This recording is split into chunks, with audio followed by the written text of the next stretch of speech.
আমি সকলোৱে জানো যে ধেমাজি জিলাখন বানপানী বুলি ক'লে এটা নাম আছে আৰু সেই ধেমাজি জিলাতে আজি চাওক ধেমাজিৰ পৰা লখিমপুৰলৈ সংযোগী 15 নং ৰাষ্ট্ৰীয় ঘাইপথৰ ওপৰত আজি 15 দিন ধৰি ৰাষ্ট্ৰীয় ঘাইপথৰ ওপৰেদি পানী বাগৰিছে। এক অভাৱনীয় পৰিস্থিতি। ধেমাজি জিলাৰ পৰা লখিমপুৰলৈ অহা যোৱা কৰা যি 15 নং ৰাষ্ট্ৰীয় ঘাইপথ আছে, এই ঘাইপথৰ যি ভজুগাঁও সমীপত ব্ৰহ্মজানৰ পানী আহি যি এক পৰিৱেশ সৃষ্টি কৰিছে, এই পৰিৱেশ বা যি সমস্যা, এই সমস্যা আমি যোৱা বৰ্ষৰ দেখিবলৈ পাইছিলো। খৰালি দিনতো আমি ৰাষ্ট্ৰীয় ঘাইপথৰ ওপৰেদি পানী বগৰা দেখিবলৈ পাইছিলো আৰু বিভিন্ন দল সংগঠনে ৰাষ্ট্ৰীয় ঘাইপথৰ ওপৰেদি যি পানী বাগৰি থকা এক অভাৱনীয় পৰিস্থিতি, এই পৰিস্থিতি সমাধানৰ কাৰণে জিলা প্ৰশাসন আৰু চৰকাৰক দাবী উত্থাপন কৰি আহিছিল। কিন্তু আজি কুপতি, আজি চাওক এতিয়া বাৰিষাৰ সময়, কি ধৰণে এক অভাৱনীয় পৰিস্থিতি, ভয়ংকৰ পৰিস্থিতি। যিকোনো মুহূৰ্তত লখিমপুৰ ধেমাজি বা আমাৰ যি ধেমাজিৰ পৰা গুৱাহাটী বা এইপিনে উত্তৰ অসমৰ পৰা যি আমাৰ যোগাযোগৰ একমাত্ৰ যি ৰাষ্ট্ৰীয় ঘাইপথ আছে, এই ঘাইপথটো যোগাযোগৰ বিচ্ছিন্ন হৈ যাব পাৰে। যিকোনো মুহূৰ্তত এক অভাৱনীয় পৰিস্থিতি হ'ব পাৰে বা তাত দুৰ্ঘটনা হ'ব পাৰে।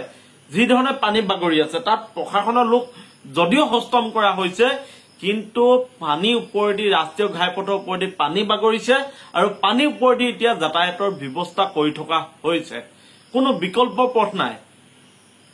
যি সমস্যা আমি যোৱা বছৰ দেখিলো, সেই সমস্যা এই বছৰো আমি দেখিছো আৰু যোৱা বছৰতকৈ এই বছৰ ভয়ংকৰ ৰূপত পানী ৰাষ্ট্ৰীয় ঘাইপথৰ ওপৰেদি বাগৰিছে।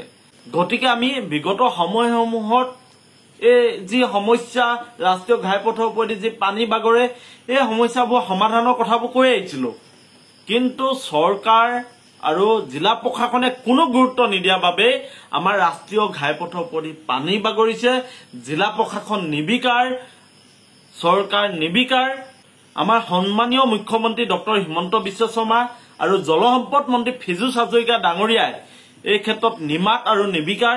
গতিকে আমি প্ৰশ্ন কৰিব খুজিছো যে আমাৰ ধেমাজি জিলাৰ জীয়াঢলৰ যি সমস্যা, জীয়াঢলে যেনেকৈ গোটেই ধেমাজি জিলাখনৰ এটা অঞ্চল ডুবাই পেলাইছে, এই জীয়াঢলৰ সমস্যা সমাধান হ'ব কেতিয়া?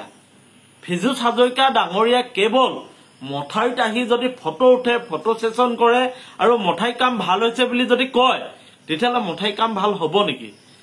যি পানী আহি মথাউৰি ভাঙে বা যি পানী আহি ৰাষ্ট্ৰীয় ঘাইপথ বুৱাই পেলায়, যাতায়াতৰ ব্যৱস্থা বিকল কৰি পেলায়, সেই ব্যৱস্থা পৰিৱৰ্তন কেতিয়া হ'ব? গতিকে এই ব্যৱস্থাটো পৰিৱৰ্তনৰ কাৰণে আমি দাবী উত্থাপন কৰিছো আৰু আপোনালোকক আমি দেখাইছো। চাওক কেনেকৈ এক যাতায়াতৰ ব্যৱস্থা চলি আছে। চাওক ইখনৰ পিছত গাড়ী, সিখনৰ পিছত সিখন গাড়ী, মটৰচাইকেল, যাত্ৰী কেনেকৈ অহা যোৱা কৰিছে। এয়া চাওক, এয়া আপোনালোকে ভাবিব যে এয়া চাওক, আপোনালোকক আমি দেখাই আছো যে 15 নং ৰাষ্ট্ৰীয় ঘাইপথৰ ওপৰেদি এয়া যাত্ৰীসকল অহা যোৱা কৰি আছে, গাড়ী অহা যোৱা কৰি আছে। কিন্তু ৰাজপথৰ ওপৰত এতিয়া ৰাজপথ দেখিবলৈ নাই, কেৱল পানী আৰু পানী আৰু পানী গতিবেগ চাওক আপোনালোকে কি ধৰণে পানী অহা যোৱা কৰি আছে। আৰু ওচৰৰ অঞ্চলসমূহ, যিসমূহ ভজুগাঁও ওচৰৰ অঞ্চল আছে, এই অঞ্চলসমূহ সম্পূৰ্ণৰূপে বানত প্লাবিত হৈ আছে। কিন্তু আমাৰ জিলা প্ৰশাসন আৰু চৰকাৰ নিমাত নিৰ্বিকাৰ। গতিকে প্ৰশ্ন হয় যে অসমৰ বান গৰাখহনীয়া সমস্যা স্থায়ী সমাধান হ'বনে? ধেমাজি জিলাৰ যি বান গৰাখহনীয়া সমস্যা, বানপানী সমস্যা স্থায়ী সমাধান হ'বনে? এই সমাধানৰ ক্ষেত্ৰত চৰকাৰ কিমান তেখেতলোকে সজাগ আৰু সচেতন, চৰকাৰে কি কি পদক্ষেপ লৈছে, এই কথাবোৰ আমি ধেমাজিবাসী হিচাপে প্ৰশ্ন কৰিছো আৰু ধেমাজিবাসী ৰাইজ সজাগ আৰু সচেতন। চৰকাৰক প্ৰশ্ন কৰিছে যে ধেমাজি জিলাখনৰ ভজুগাঁও যি 15 নং ৰাষ্ট্ৰীয় ঘাইপথ আছে, এই ঘাইপথৰ ওপৰত প্ৰতি বছৰ দৰে এইবছৰ কিয় বানপানী, কিয় পানী বাগৰিবলগীয়া হৈছে আৰু যাতায়াতত কিয় অসুবিধাৰ সন্মুখীন হ'বলগীয়া হৈছে? নে অসম চৰকাৰে ধেমাজিক মাহিয়াই দৃষ্টিৰে চাই আছে? এই প্ৰশ্নবোৰ উত্থাপন হৈছে। এই প্ৰশ্নবোৰ আমি কৰিছো। চৰকাৰে ইয়াৰ সমাধানৰ পথ উলিয়াওক। আমি ভাবো 15 নং ৰাষ্ট্ৰীয় ঘাইপথৰ ওপৰেদি যি পানী বাগৰিছে, এই পানী বাগৰাৰ যি অভাৱনীয় পৰিস্থিতি, এই পৰিস্থিতি নাইকিয়া হওক। আমি চৰকাৰক আহ্বান জনাইছো, আপোনালোকে ব্যৱস্থা গ্ৰহণ কৰক, সমাধানৰ সূত্ৰ উলিয়াওক।